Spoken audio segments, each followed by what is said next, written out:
تستخرسي صوتك يعمل قشعريرة، بكفي تمثلي دور الطفلة العايشة بالعيشة المريرة. عيشي جوا الواقع، انسي كل احلامك الوردية، حاش شوفت حالي بيكفي يا نرجسية. من ورا شاشة حكموا علي بواقع افتراضي، ما حدا رضيان علي وعقلي عني مانو راضي. ضميري صاحي مانو غافي، فقدت احساس بالندم. لحمي عم بعزف اخر مقطوعة، ما عاد حدا يندهل، اتركوني بجرحي مخمورة. دور على الشي اللي بتحبه خليه يقتلك، لما تلاقي الصح اخفي الصح وخلي الصح إلك. لانه كل هالناس شيطان على الصامت، كله بده يكسر فيك خليك الجبل الصامت.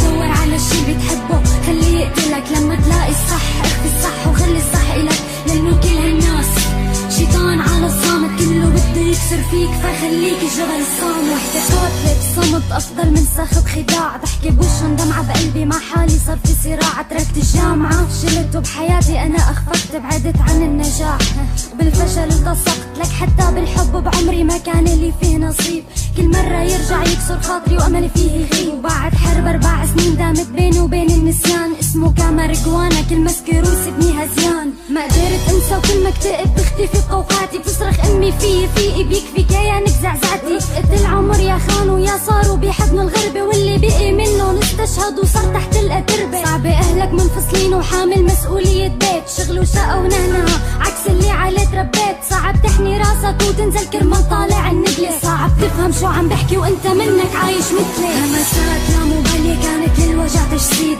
يا روح لا تحزني نبغى من الوريد. فداك يا وطني حكت عن قصة شهيد، نفوس مفلسة كان سببها التهديد. قصة وجع وضلوا تذكروني فشل الخلق، لحظة صمت عن حضنات قبل ما ينخلق. قصة من سيا كلمة وقلناها، صوت الحقيقة صرخت مغترب مين